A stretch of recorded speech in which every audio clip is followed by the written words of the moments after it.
always nervous.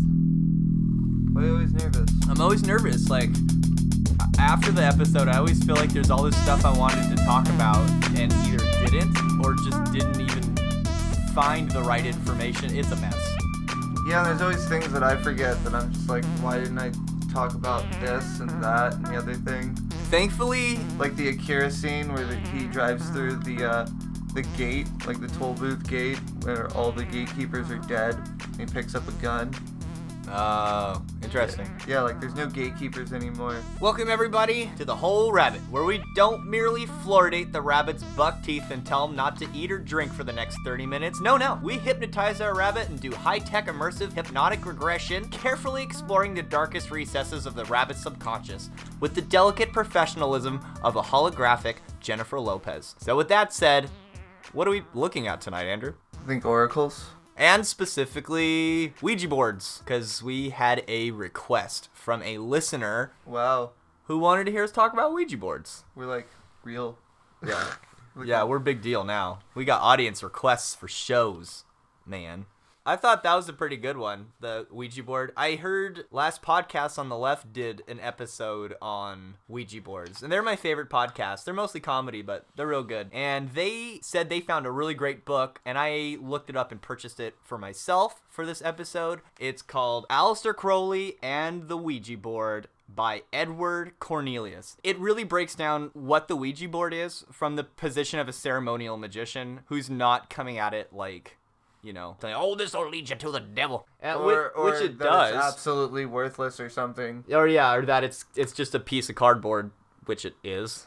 It's better than it being both. Like, it is both, kind of. No, but like, or can be. Well, like when some people are like, they don't think anything about it, and then they're like, oh no, that's the thing, that's the problem. It's the Ouija board.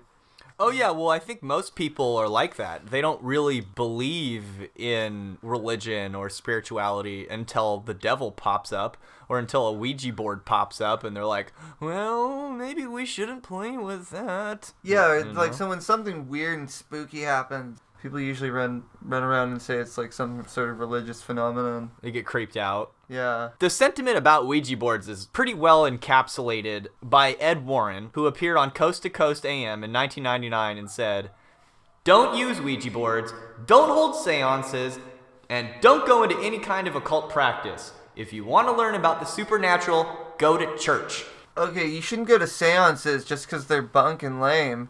Because they're usually a scam and you gotta like pay money for them to happen. Number two, Houdini already disproved them. Like, Houdini disproved what? Oh, like that was a thing. He made a living going around. Well, it's more of a hobby for him, is going to seances because that was big in his day around the turn of the century. Well, wasn't Houdini? Yeah. Houdini was kind of obsessed with that stuff, but he was a big debunker, wasn't he? Yeah, absolutely. He went around and he just really hated seance people and he thought they were really stupid. And the first time it was because he was Jewish and the lady said, "Oh, your grandma's talking," and she wrote a cross on the piece of paper.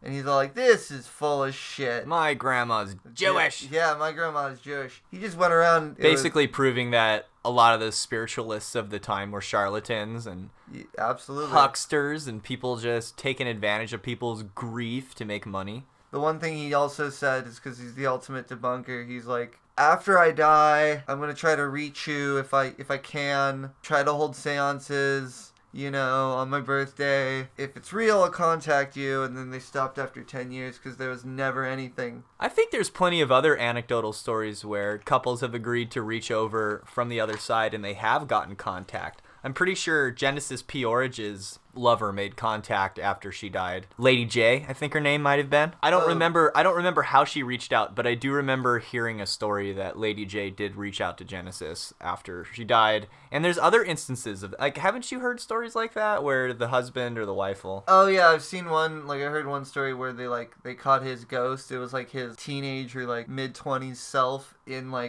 the picture of her. It just appeared in the picture? Yeah, he kept appearing in pictures, standing behind her until she died. Oh. Because then they stopped taking pictures of her. Yeah, we don't take pictures of dead people. Yeah. I mean, some people do. This is Grandma. How we would like to remember her. This is Grandma a little bit less how we want to remember her. This is what we don't want to remember of Grandma. And this is, well, we don't talk about this. Yeah, we don't talk about this. Oracles and divination and seances. How can you mention that without mentioning the Oracle of Delphi? What I thought was interesting about the Oracle of Delphi is there's not a really great description of what occurred during the actual prophecy giving because it was such common knowledge, apparently. It just wasn't something they wrote down because everyone knew how it worked, supposedly. Yeah, they're like, oh, go to the Oracle. Like, it's just like, that's what the Oracle does. The Oracle oracles. That's, you don't question the method. That was the Oracle was like the final authority, and specifically the Oracle of Delphi was the final authority, and the high priestess there, who is known as the Pythia. The Pythia was the most powerful woman in like all of ancient Greece. If she said it was true. Now, the name derives from Pythia, derives from the old name of the city, which is supposedly where Apollo slayed a giant python. And left it to rot. And yeah, through the python at the base of Mount Parnassus, where the temple is located. I didn't read it exactly like this, but what the Oracle does is she inhales the gaseous fumes from the rock, and it gives her the spirit vision, or as a skeptic would say, she would start hallucinating. Yeah, you just you breathe in the freaking the fumes and you hallucinate. That's doesn't make her not an oracle if she's hallucinating. If her hallucinations are accurate, that's pretty good. Well, supposedly they were always accurate, except for the last time when they weren't. Oh no.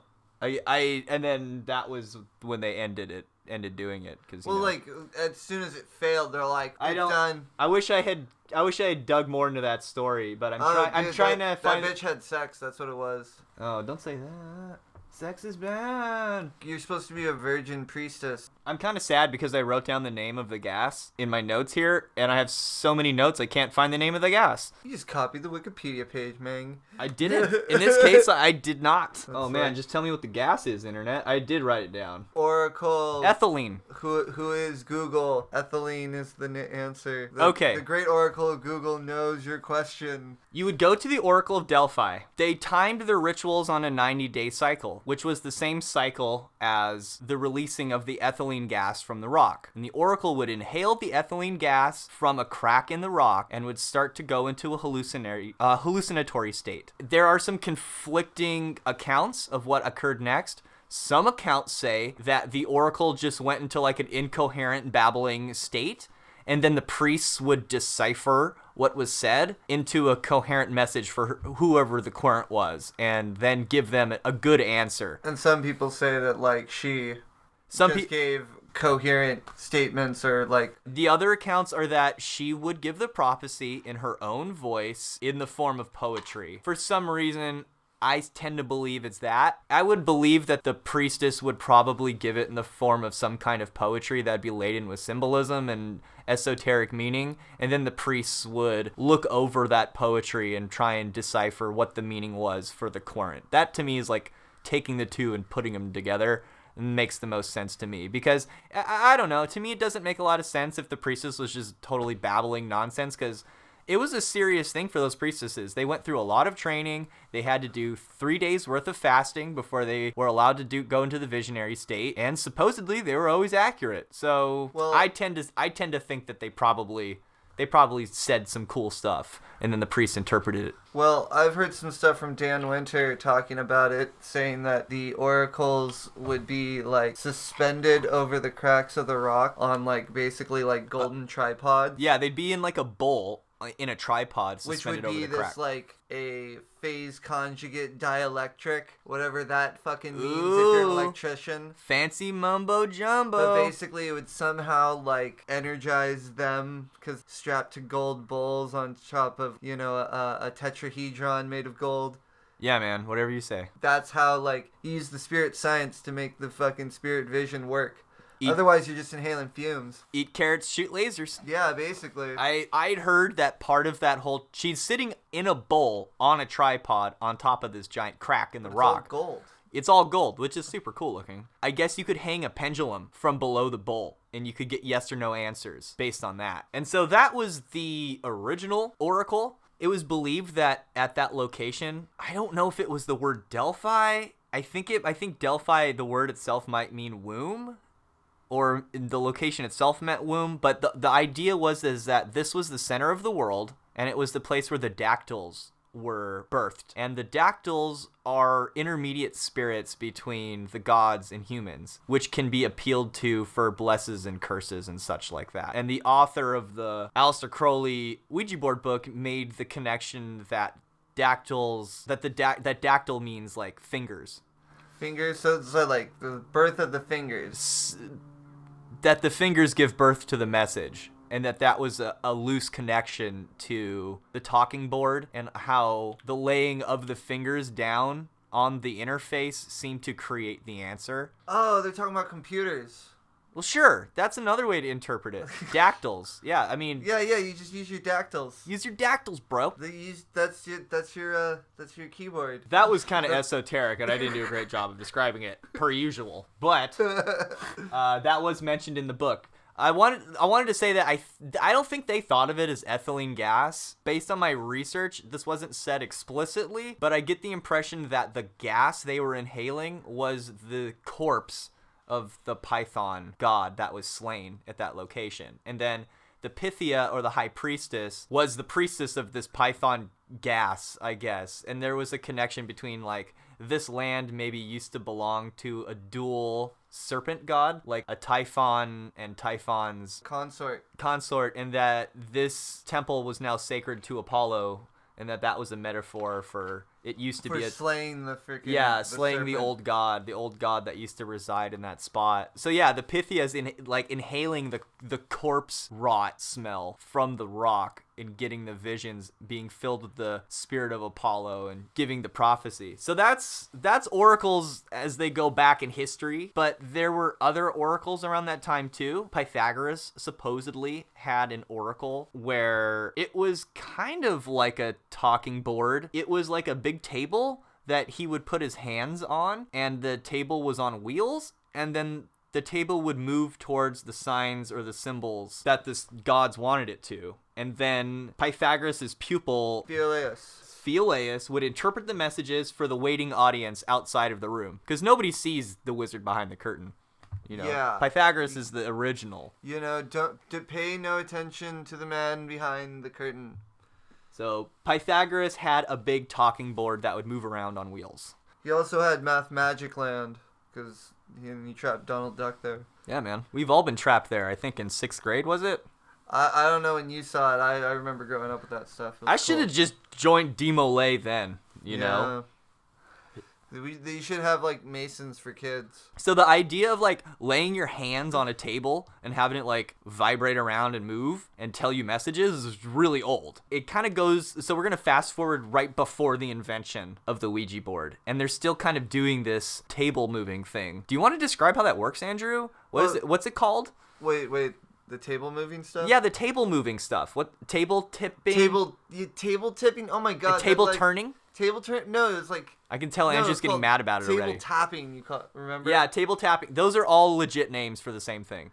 Yeah, I bet they are. It's the most horrible thing I've ever seen. Andrew hates this already. So yeah. Okay, so maybe I shouldn't have... No. Just describe it, Andrew. I'll describe it. Okay, so you basically have everyone sitting around like a round table. They said that it tilts towards... A letter? Or a symbol? Or yeah, everyone whatever. puts their hands on it. You know, you just make contact with the surface of the table without, like, putting pressure on it. And it's supposed to start No, you're supposed to put pressure on it. You're supposed to put pressure on it. on it. Yeah, I think so.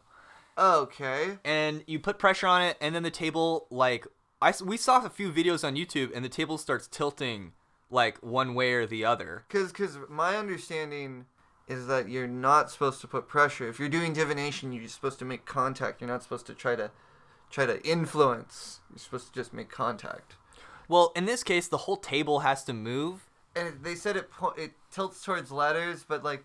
I didn't see letters. I didn't see letters either. I just sort of rationalized that they must be, like, somehow on the surface of the table, and we just can't see it. I got the impression there may have been a very tiny little, like, bubble section in the middle of the table where there could have been, like, a roulette ball that could have maybe rolled. Yeah, just like a little gimbal. Yeah, like a little gimbal, and then like a ball bearing that rolls to wherever the table rolls, because of gravity, and then there would it has be like one side that's just a little bit heavier that spins inside of it. Maybe it wouldn't even have to spin. That the one table just reeks would of charlatanism. Yeah, it wasn't very impressive.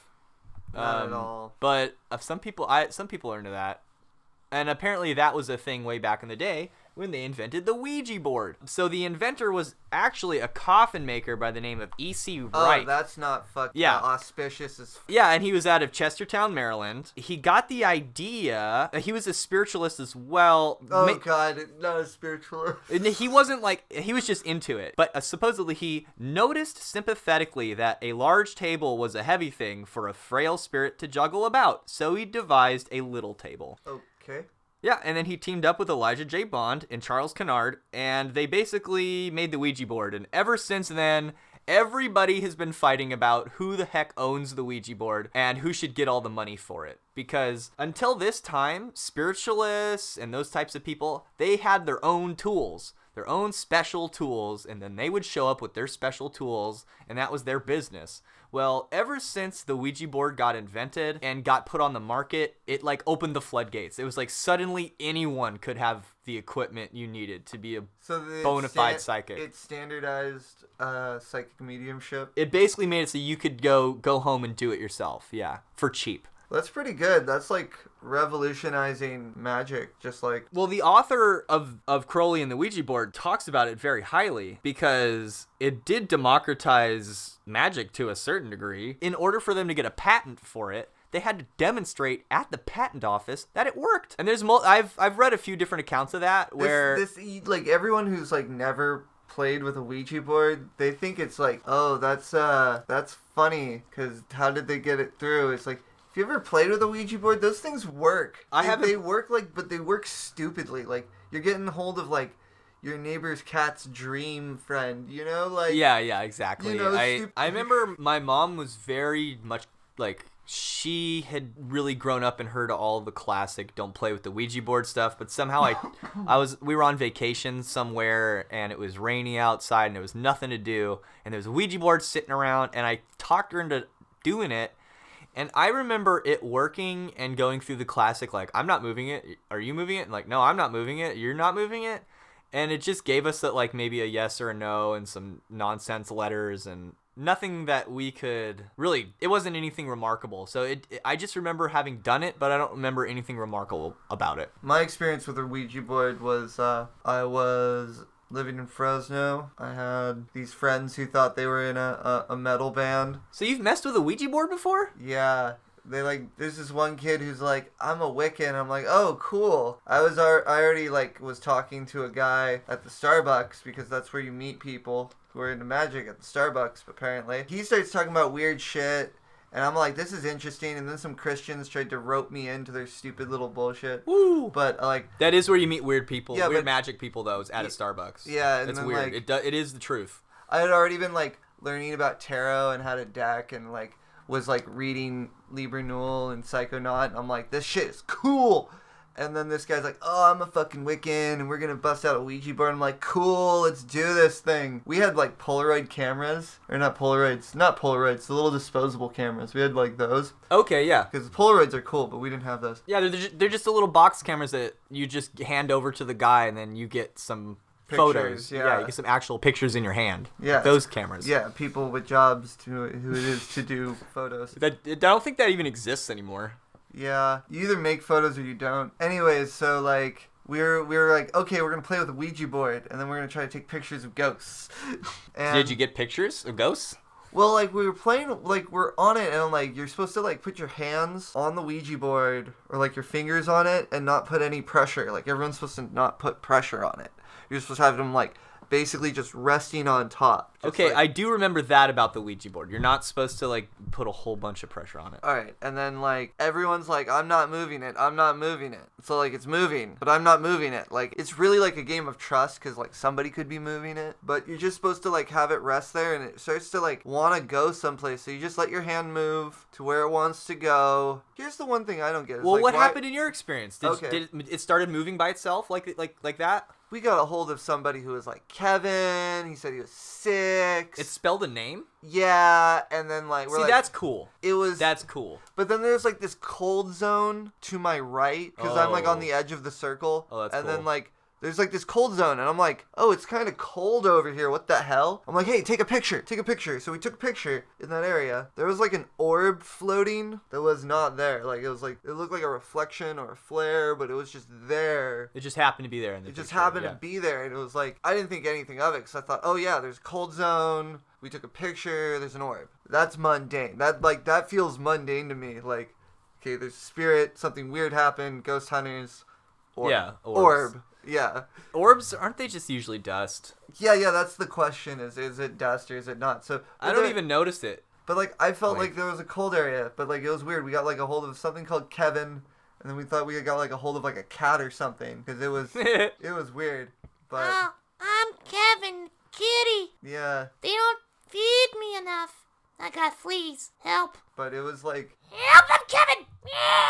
Like the only reason it was creepy is because like to actually play Ouija. Did you feel like a little paw was on your hand? No.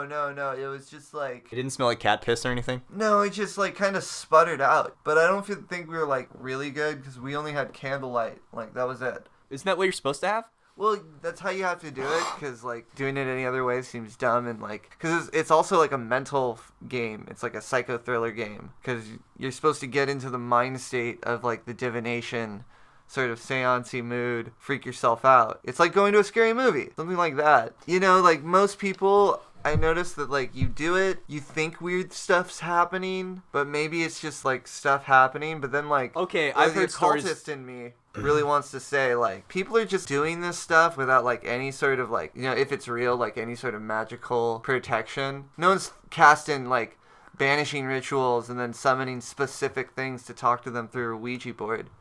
That's what Edward Cornelius says. He says that it's just like any other occult tool. It's just that the whole idea is not to dial a random number and be like, who are you? Come into my house. That doesn't make any sense. He basically says, if a bunch of people dove into the water in one spot and got attacked by sharks pretty much every time, would you go run off to the church and ask them about information about sharks? Because that's kind of what we're doing with the Ouija board. It's not all bad. It's not all the devil. But popular culture seems to believe it always is the devil.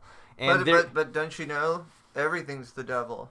Well, at least, yeah, everything's the devil. I think the Ouija board's even more the devil than most things. Should we talk about some of the things like... Okay, so most people believe... I don't know where to start on this, because the original Exorcist tale, like the movie The Exorcist, is supposed to be based on something that happened in real life by using a Ouija board. I think they even mentioned that in The Exorcist. Reagan, they ask her, like, you've been playing with the board? And she says, yep. And she had contacted Captain Howdy. I don't know the name of that thing, but that was creepy. Yeah, I had read one analysis that said that Reagan's parents in the movie were going through a divorce and that her father's name is Howard, and that the spirit was gaining subconscious trust with her by naming itself Captain Howdy, which was kind of like Howard and reminded her of her dad, which is a pretty common motif when you are reading about the dangers of the Ouija board. It's typical to describe a demon coming through the Ouija board and representing itself as something that you are more comfortable with, like a family member, and it gaining trust and gaining access to your life this way. In fact, there's even a name for it, and this is where the fiction and the lore gets like really wrapped up in it, because you got the movie The Exorcist, and in the movie The Exorcist, Reagan makes contact with the demon Pazuzu, which is an ancient Mesopotamian spirit. Southeast wind, or I think it's a foul or is it wind. The southwest wind, I forget which. It's one of those winds. It's either a foul wind or maybe it could be withering heat of the midday, maybe. Even Simpsons got like Pazuzu references. But back in ancient Mesopotamia, like it wasn't like, I mean, Pazuzu was supposed to be bad, but Pazuzu was also the spirit that would protect a mother who was giving birth, because Pazuzu was said to scare off his wife, who was always jealous of women who could give birth because she couldn't give birth, and then she would like take the child. So you would actually put up a picture or an image of Pazuzu to scare off Pazuzu's wife and ensure that That's like a Lilith story right there. Basically, that Pazuzu would scare off this Lilith character and allow the baby to be born unharmed. So Pazuzu had good and bad qualities to the ancients, but in The Exorcist, it's like all bad. And where do we start here? There was a post back in 2009 on some supernatural board on the internet, someplace, that talked about this demon, the demon of the Ouija board, called ZoZo, or maybe ZoZo. And that if you ever ran into ZoZo, you were in for a whole world of hurt. If you ever use a Ouija board and you run into a spirit named ZoZo, you should stop communication immediately. I found something here on thoughtcatalog.com. Signs you are talking to ZoZo. I'm all ears. Okay, so if you're using a Ouija board, these are signs that you may be talking to ZoZo. The mood or temperature of the room may suddenly shift. That happened to you. That happened. Even if ZoZo doesn't directly reveal himself, he may continue to point to the letter Z or even call himself Zaza. Or, once ZoZo reveals himself, he will often spell his name over and over up to 100 times in a row. So, like, you know, if the planchette goes from Z to O to Z to O to Z to O, you're in deep shit. The Z and O are located on opposite ends of the Ouija board's lower line. In order to spell the name, ZoZo will often move the planchette in the shape of the infinity symbol between the Z and the O. Glass and mirrors may break if they're in the room, and scratches may appear on the body of anyone in the residence, even if they're not participating with the Ouija board. So, what do you do with a Ouija board that's making scratches appear and glass break in your house and tormenting everyone? What do you do? Well, according to, once again, Ed Warren, what you're supposed to do is break the Ouija board in 7 pieces, bury it in the ground, deep in the ground, say a prayer once it's covered up, and then sprinkle the grave with holy water. That's the typical one. That's what you're supposed to do. You're supposed to break it up 7 pieces, bury it, say a prayer, sprinkle with holy water, and then you're safe. What you are not supposed to do is burn the Ouija board. You're not supposed to burn it. No, because if you burn the Ouija board, there's a good chance you'll hear a spirit screaming. And if you hear the spirit screaming, you'll be dead in less than 36 days. Wait, so is that documented? No, that's just... That's just like... In the words... The digma? Yeah, that's just a dogma. In the words of Edward Cornelius, it's balderdash. Balderdash, yep. Poppycock.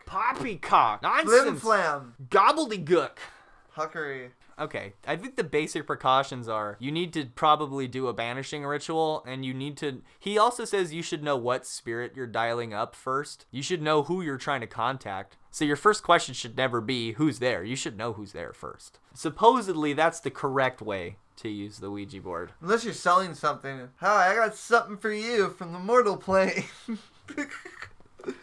So a lot of what we believe about the Ouija board being evil is because of The Exorcist, and because of what The Exorcist is based on. So, supposedly, what The Exorcist is based on is the story of a boy named Robbie who had an Aunt Harriet. And Robbie didn't have any siblings, so he would spend most of his time playing with his Aunt Harriet, who was a spiritualist and had a Ouija board.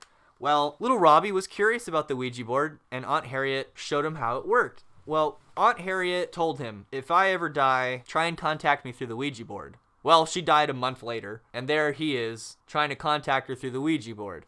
I don't know if the rest of the family knew this right away, but supposedly right when Aunt Harriet died, all the BS started kicking up. Items would pick up off the shelves and fly off the walls. Anytime Robbie was around, basically stuff would get broken and smashed and fly off the walls, and, you know, all the typical poltergeist type stuff. Well, there's a couple different accounts of what happened. One story says that Robbie died, but I don't think that's the case. It appears that the Catholic Church got involved. There were some Jesuits who did the exorcism, and supposedly Robbie led a normal life after that.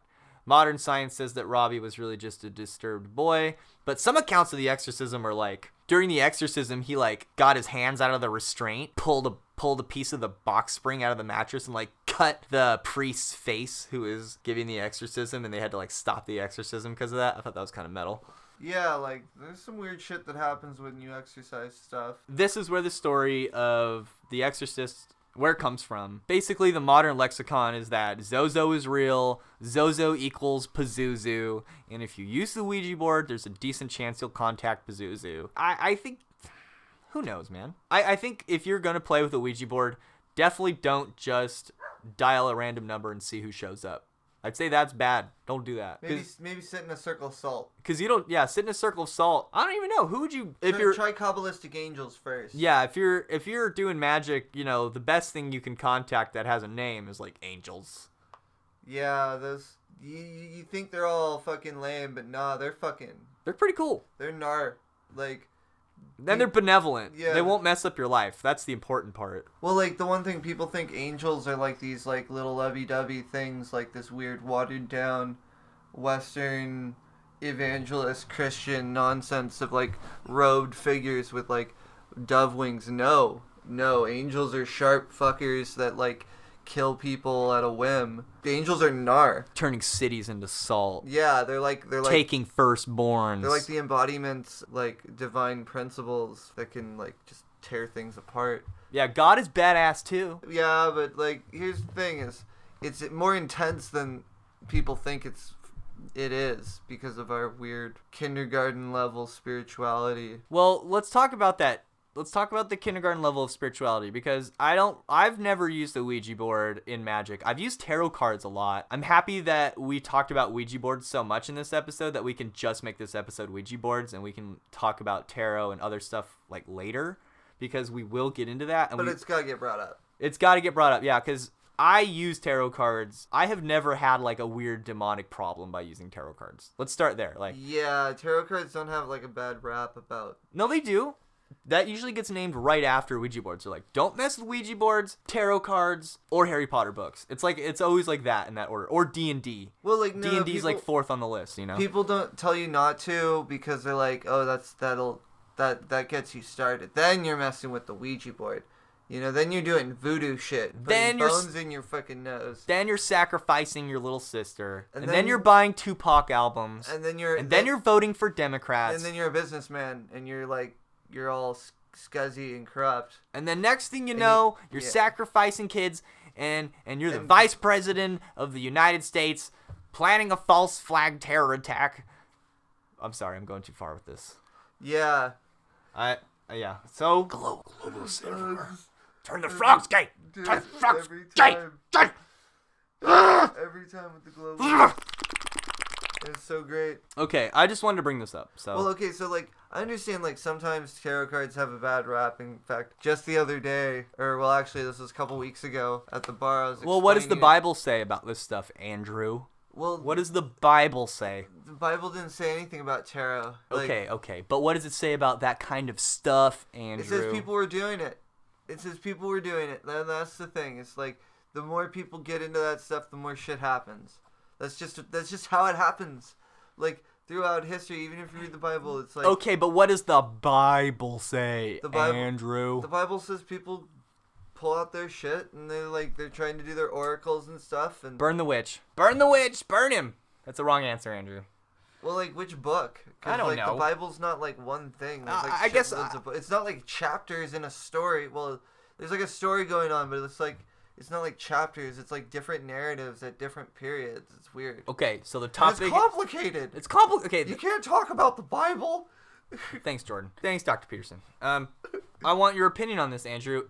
People say don't use the Ouija boards. It's divination. It's magic. Is there magic in the Bible? Is there divination in the Bible? Oh, like the Old Testament is a testament of magic. Like they're like, yo, this crazy shit happened, and like these people got a hold of some magic, but they kept fucking up. And so, like, they lost all their power. The cosmic trigger happened, and the promise fucking thing happened, and then now we're just kind of, like, running about, like, we don't know what the fuck to do with ourselves. Like, that's the Bible. Bible by Andrew. So, I wanted... this might seem like, why are they bringing up the Bible? Well, it's... Okay. The idea is the Bible's totally divination. The idea... Okay. Like, fucking Revelation's supposed to be, like... people think it's some sort of oracle to the future. But it's not. There's still Biblemancy where you use the Bible for divination, right? But that's not what we're talking about. Biblemancy. Okay. That's is like there... Ned Flanders video game right there. You get Biblemancy. You're a devout cleric. The question I tried to figure out is like, because we know Pythagoras did it, okay, and he's the father of both what we understand as like algebra, right, and geometry and stuff, and also occultism. And he had supposedly one of these tables. Did the Christians just come along and just say no more magic ever, or is that just more of a modern thing? Actually, it kept inclines and decline, like it increases and declines. Because like, I wanted to bring that up a little bit because there's like 200 years periods where like they go from strict materialist right-wing fascists in Europe to crazy Renaissance, let's use tarot cards and let's freaking... Like Newton. Well, before that, like, it goes from, like, stuffy stuff to, like, John Dee. Oh, the way John Dee did his divination was kind of like they would set the crystal ball on a table and then the angels would appear in the crystal ball and point to the letters. But that's like that subject gets crazy. Well, that's the way John Dee would divinate, and that's not that different from a talking board. And they would, of course, the angels would use their fingers to point. But, like, they had a guy who was, like, seeing the angel in the crystal. Right. They had to have a visionary see the angel. So that's one example of Christian divination. That's John Dee and Edward Kelly. They're mostly working with angels or demons or whoever they thought was angels or demons. Yeah. That's weird. They're praying to themselves some God, though. But there's some other instances of... John Dee loved himself some God. Oh, yeah. He did. He loved himself some God. That's for sure. But he was like thirsty for some Lord and Savior. Meanwhile, Edward Kelly's all doing goetic magic at night. Yeah. Like, oh, I'm gonna get to see like to impress the Prague aristocrats and shit. Yeah. Trying to get favors with them. But that's not the only time that there's been Christian magicians. I wanted to bring this up in the context of the Ouija board because every time the Ouija board gets brought up, it's a tool of Satan, and all magic is a tool of Satan.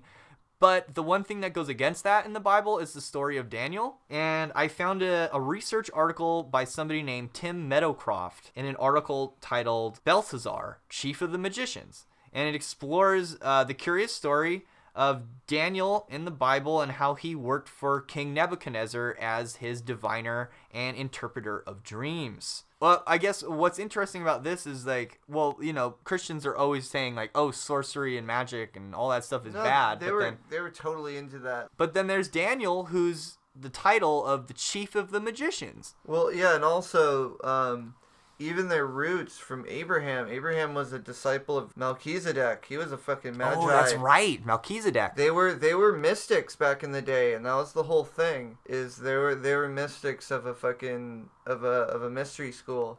They just kept fucking forgetting. I don't know. Right there, you have it. I mean, basically. Oh, and also Ouija boards are not objectively evil, is what I'm saying. Even in a Christian context. Yeah, but even Jacob used sympathetic magic with fucking pebbly stones. Like he had speckled stones when he put them around the animals to like make speckled animals. Okay. Like there's some magic up in the Bible. And how did they find Jesus? How did the wise men find the Jesus if they didn't have astrology or... Yeah, they had astrolabes. Well, astrology back then was like, that was the pastime of kings. Like, only kings were the ones with time to fucking look at the stars. So, I guess to wrap it up, if ZoZo is the devil of the Ouija board, where did Jimmy Page's ZoZo come from? Is it the same ZoZo, you think? Maybe. Like, I thought it was attributed with a certain one of the goetic demons. Which one did we think that was? I don't want to say its name. I'll say its name, Ose. Damn. You said it. Oh, well. It's been said. He's supposedly a great president of hell, rules over 3 legions of demons. He makes men wise in all liberal sciences, gives true answers concerning divine and secret things.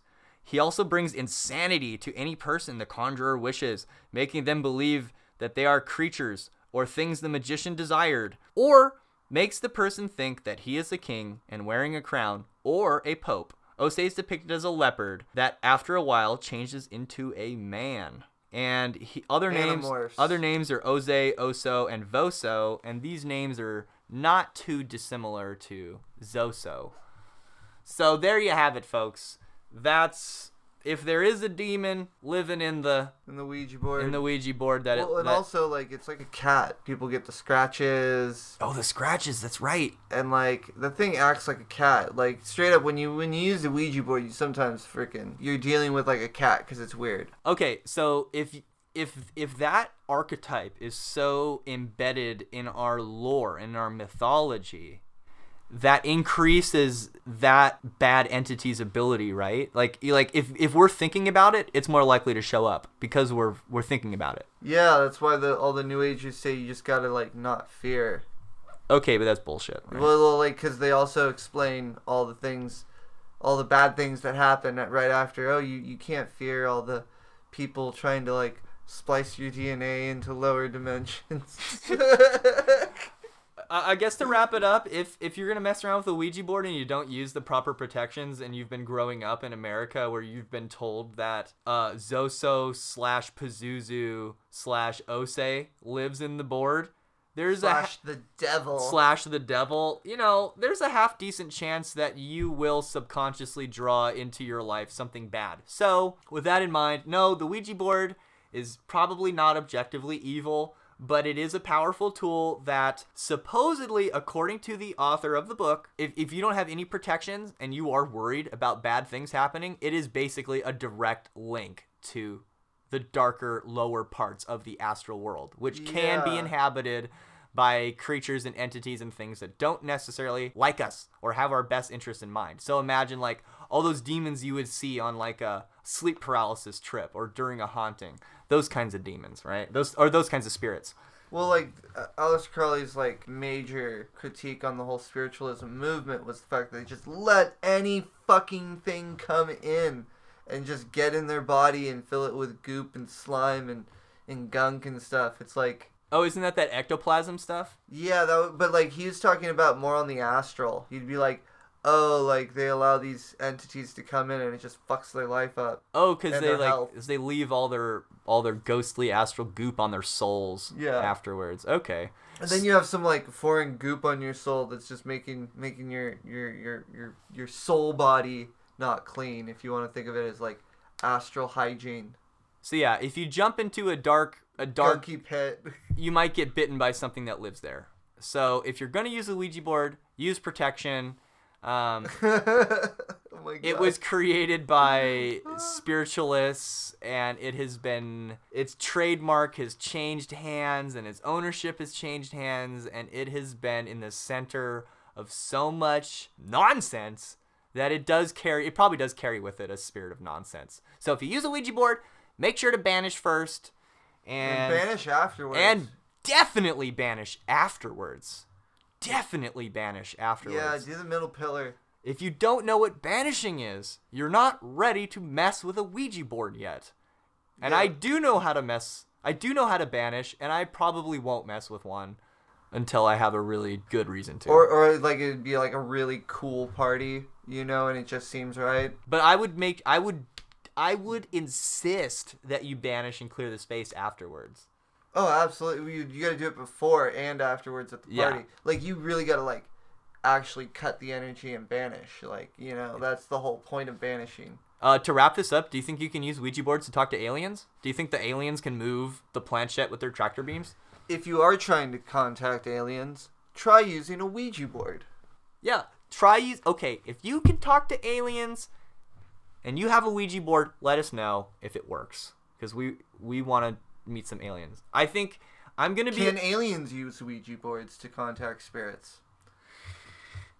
Thank you for tuning into The Whole Rabbit. I'm your host, Luke Madrid. This is my co-host and producer guy, Andrew Haskins. Yo. Probably should have put this in the beginning, but we didn't. You can reach out to us at thewholerabbitpodcast@gmail.com or lukemadrid@gmail.com. This is the ending credits, dude. Don't trip. We're on Instagram. Yeah, we're on Instagram for some... We're Zucker suckers, I guess. Zucker suckers. No, fuck that guy. Yeah. He's not even a human. He's synthetic.